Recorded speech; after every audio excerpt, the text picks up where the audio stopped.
the North and the South. We don't have problems with our northern relatives.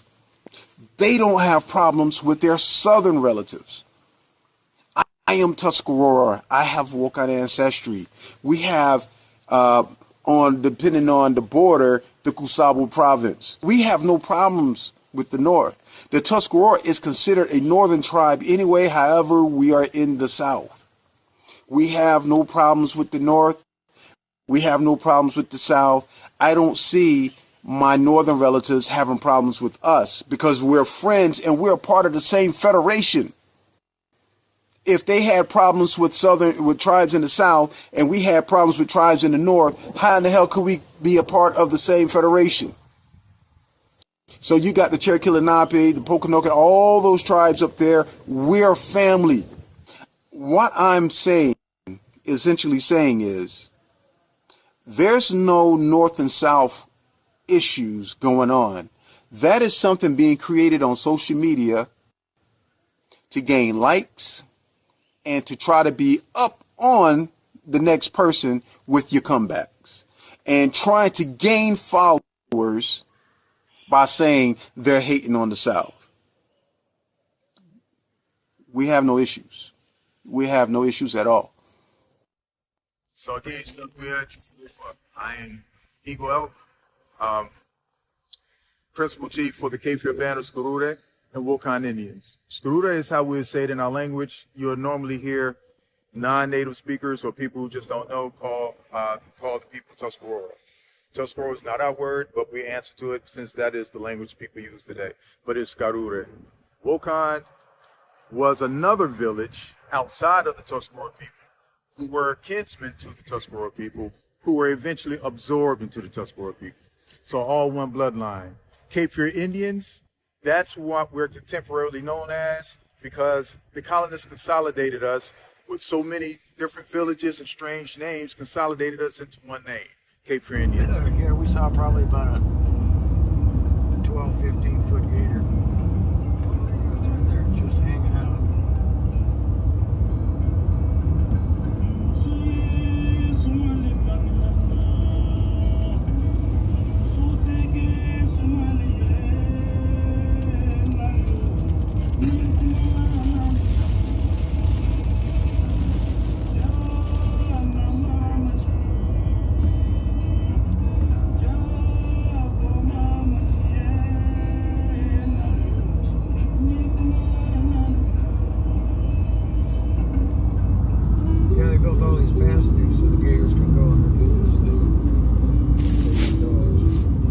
Greetings, everybody. I just want to take a few minutes to clear up a few things and to hopefully sort of straighten out some misinformation.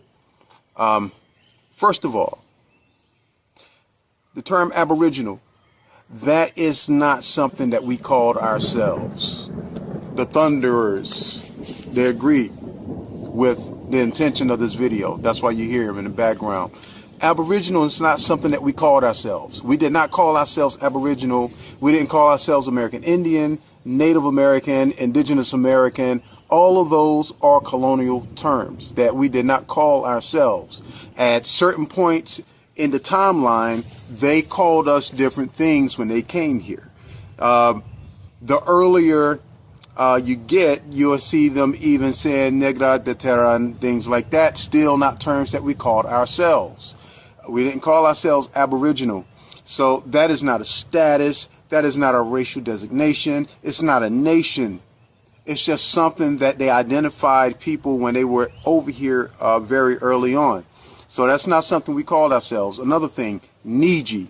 That's not something we call ourselves. Listen, let's be specific.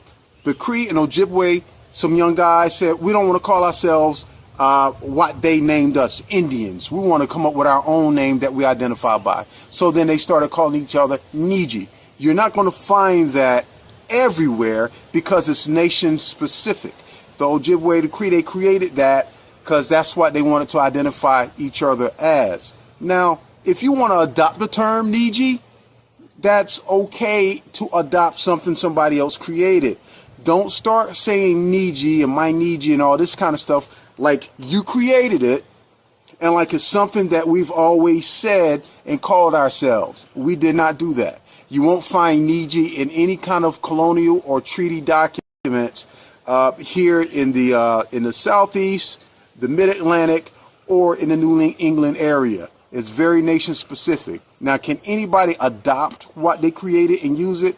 Absolutely. With respect, you can. You just don't use terms that other nations create sloppily. So you adopt it, you want to use it, give acknowledgement to where it came from. Don't pretend like you created it. In our culture specifically, talking about Tuscarora, if you ask me who I am, I'm not going to say I'm a Niji, I'm not going to say I'm Aboriginal, or any of those colonial terms. I'm going to go on with. That's who I am, if you want to know who I am. The nation, the clan, everything, I'm going to go home with. I'm Skurure Uchira. Fachikora Dai Onuyunka. Katnuaka is the name of the land of the submerged pine, the sunken pine. It's talking about the swampy land we call Onuyunka. That's what it is. It's a swampy land that we're in because there's a lot of swamps here. You know, depending on the type of Tuscarora, where you went, where you migrated, and I'm not fluent in the language. I'm learning the language. And I'll speak very briefly about the importance in that. But Hadiscarora is the ones without the land when they left North Carolina and they went up to New York, and they were among the 5 nations and became the 6th nation. The ones who are here, we're in different areas of the state.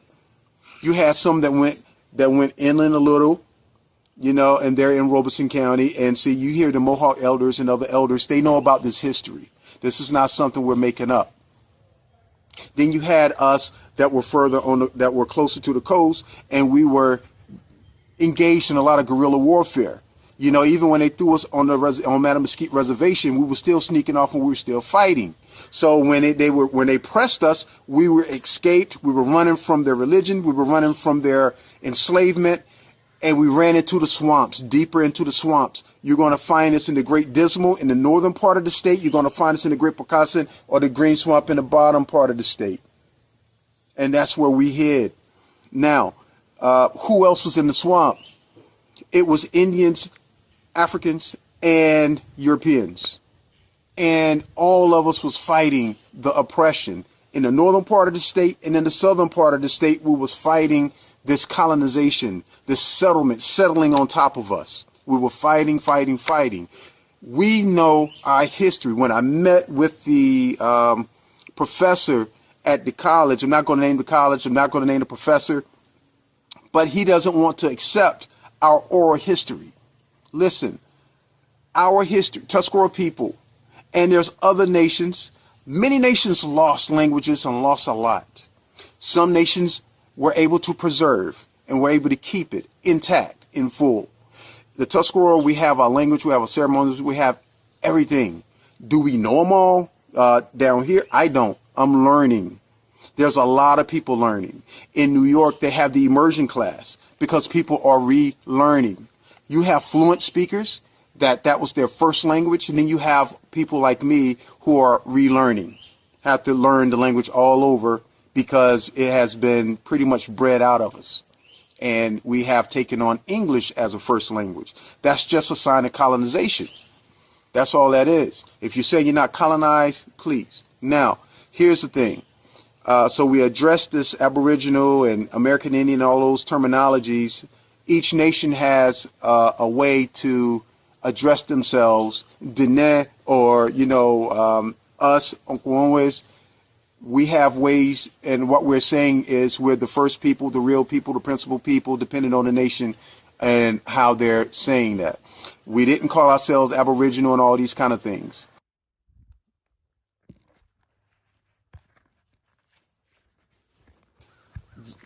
During the colonists, they exploited us in many ways. They exploited us, and a lot of us fell for it. When I say nations have, many nations have dirty hands, at some point, a lot of us fell for their tricks, their trickery, and, it is what it is.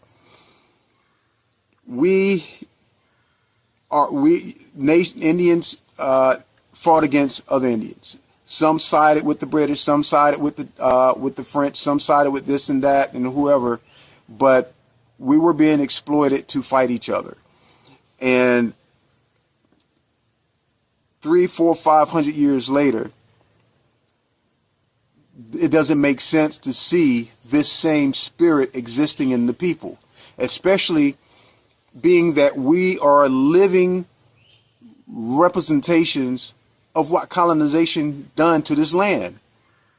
It took people from a land, Africa, brought here, took people from the Philippines, took people from different places. All the things that we can be focusing on versus all this pettiness. So yeah, Indians was fighting Indians 400 or 500 years later. For that to still be continuing right now is really stupid. Now, the North and the South, we don't have problems with our northern relatives. They don't have problems with their southern relatives. I am Tuscarora. I have Wokan ancestry. We have, depending on the border, the Kusabu province. You know, we have no problems with the North. The Tuscarora is considered a northern tribe anyway. However, we are in the South. We have no problems with the North. We have no problems with the South. I don't see my northern relatives having problems with us because we're friends and we're part of the same federation. If they had problems with tribes in the South and we had problems with tribes in the North, how in the hell could we be a part of the same federation? Within the Federation of Aboriginal Nations of the Americas, we have other nations with other chiefs, other red chiefs, all tribal members, warriors, women, men, children. It's not as lonely as I thought. I'm not the only one going through this stuff. My council member, Longclaw, is not the only one going through this stuff. My son, Stuckwell, he's not the only one going through it. Turtle, Brother Lance, Chief Lance, they're not the only ones going through it. In the Federation, I'm finding out a different meaning of family. Now we have a family of nations. So I started out dealing with my family. Then I learned about my tribal family. Now I'm learning about the family of nations. So you got the Cherokee, Lenape, the Pokanoket, all those tribes up there. We're family. We're family now. And we are actually finding some kinship when we start digging into genealogical bloodline ties and DNA and so forth.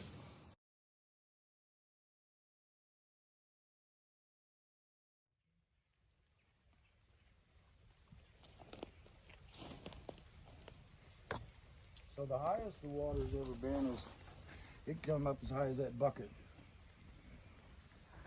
And it, over there on the other side of those. A bit of history. The Yamasee came up here to help the colonists fight us. We returned when they went to war to help the colonists fight them, tick for tat, right?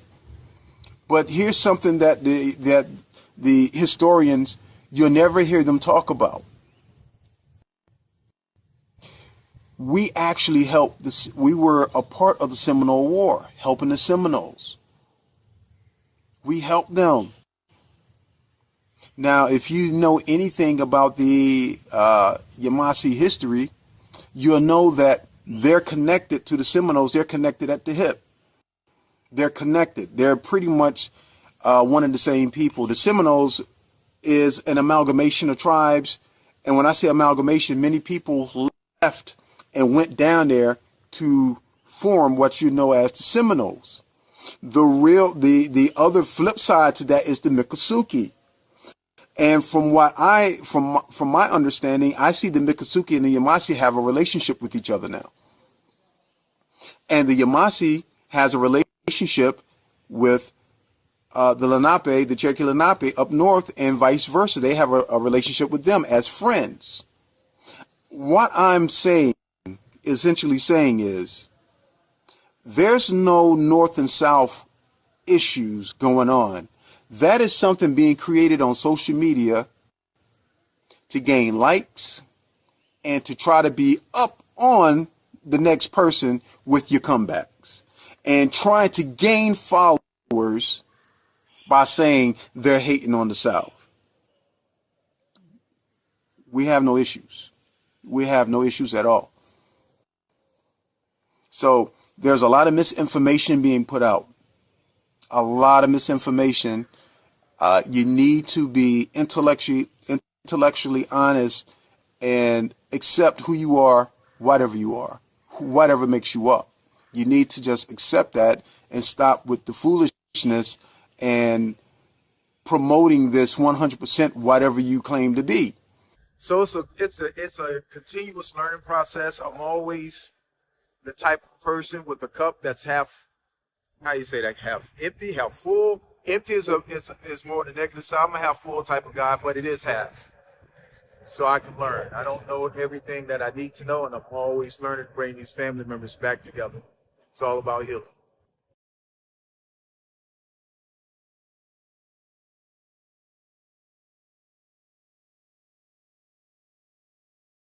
We know, the historians know, that mixing took place on the East Coast. It was damn near impossible for it not to happen when you're all being put on plantations and reservations and everyone is right there together and you got the same people oppressing you. So now you have all types of common things in common. Not only do you have similarities to how you live off the land and how you view your cosmology, but you also have the same person that's trying to kill you. So now you're plotting, you're planning, you're strategizing, all these things to escape and then hit back. If that's what the plan is, to hit back or to escape and keep it moving so you're not subjecting your children to that harsh treatment. So we had a lot of things in common with each other and a lot of these bloodlines blended. To say that you don't have this and you don't have that, you're lying, and the academics know it. So you lose credibility instantly depending on what comes out your mouth. We have no problems with the North, and they don't have any problems with us down here. I can name, and I'm not going to name them. I can name plenty of tribes up there that we are in close relationship with. And if we're close to them, that means they're close to us. And as I said before, they're also friends. The Yamasee is in, South Carolina, Georgia, Florida. And they don't have no issues with them either. So where's the beef between the North and the South? It's not. It's just individuals who are pretending to be something or promoting false information and making it look like it's an issue when it really isn't. So if you ask me, who am I? I'm never going to tell you, oh, I'm Aboriginal. What is that? Where did it come from? Who wrote it? Did that come from the indigenous people, or did that come from some European who looked and started jotting stuff down and his scribe started writing things? We are Onkwoonwe, Skarure. That's who we are. Katnwaka, the submerged pine, Chikordai, on the Weunka. That's who we are here. We have multiple communities here in the Carolinas, and each one of these communities know who they are. Now, if you're on the outside looking in, and you're reading books and then trying to come in here and like you are the historian or the authority on our families, you need to take a seat back. Because the historians in the family, they know the family. They know our history. We know our history. We know our families. Everything is family based. If you keep hearing me say family, because everything is about family. It's about clans.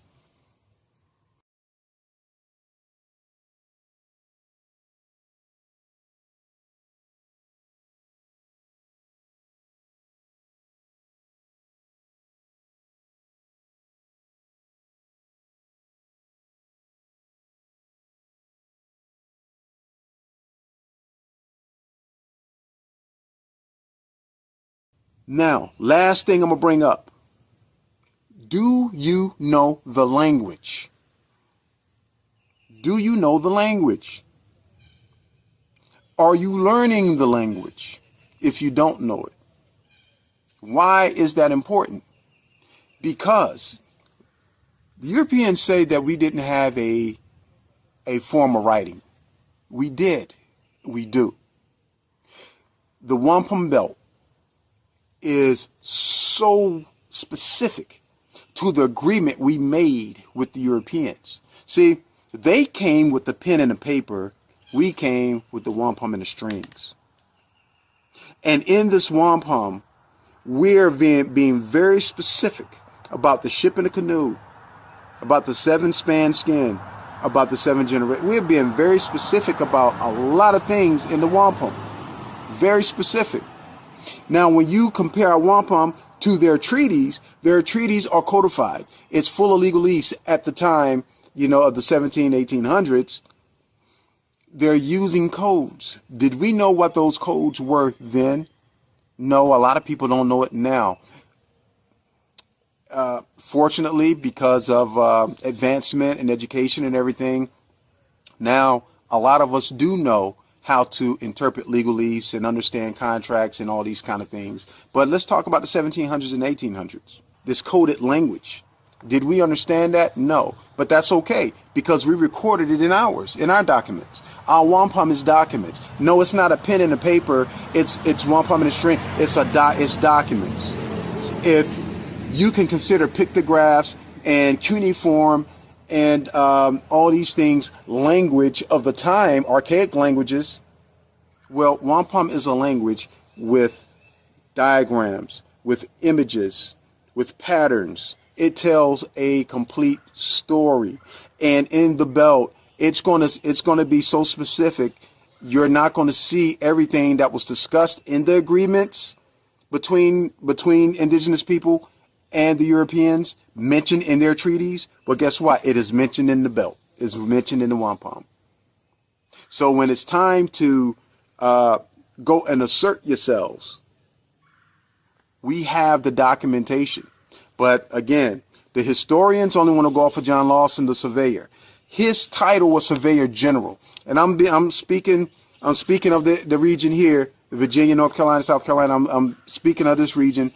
John Lawson was the Surveyor General for the Lords Proprietors of Barbados. Carolinas was in the government of Barbados at the time. His job was to survey the land and everything on the land, including the people, which is why he went around documenting the language. His job was to survey it and to give it, chop it up and give it to his people. So the historians want to regurgitate everything that John Lawson wrote. He's a European coming in trying to interpret our history, our culture, and everything. So when we come with you with oral history, you say, oh, that's hearsay. Basically, what you're saying is you don't want to hear what we have to say. Our language was passed down as oral. How do you think we passed our language down? Are you saying we don't have a language because it was orally passed down? The stories that we told, the creation stories and everything else about our clans, all the stories about our clans, is that hearsay? We know things that you don't know. Your books are falling short. You don't know everything about us. We're not going to tell you everything about us, but we can tell you enough where you can correct some of the mistakes that you made. But since you've been on PBS, since you've written books, since you've written all these, been in magazines and interviews, you don't want to recant the things that you put out there. You're going to have to eventually, because now we're pushing the issue. All the communities are pushing the issues. But anyway, I don't want to be long-winded. I'm going to let this go. I just want to let you know this before I get out of here. Stop with the misinformation and be honest. Quit creating confusion. If you create the confusion, it's going to come back on you. It's going to come back. And when it comes back, it's going to come back with a vengeance. You keep creating all this confusion, it's coming back to you. It's not going to come to me. unless I'm creating it. You create the confusion, it's going to come back. You're gone. It's checks and balances, and you're going to have to be accountable for the confusion and misinformation and all the things that you're putting out there.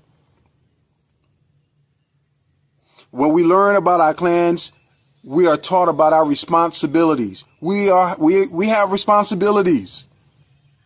All of you in YouTube world who are promoting yourselves, and I'm not calling names, and I'm not hating on you. I observe. I'm observant.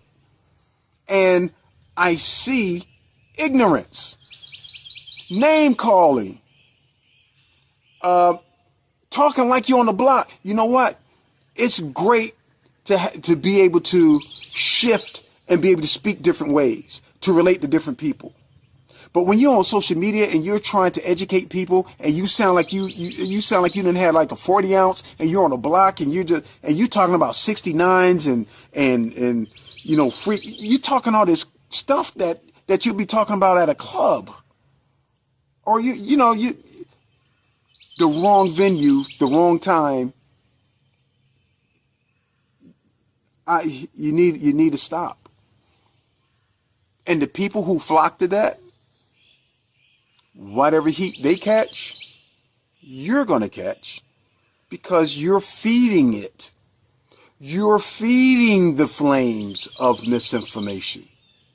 So you're going to catch that heat too. You're not going to be credible to real academics. You're only going to be credible to people who don't know the history and think that you know it.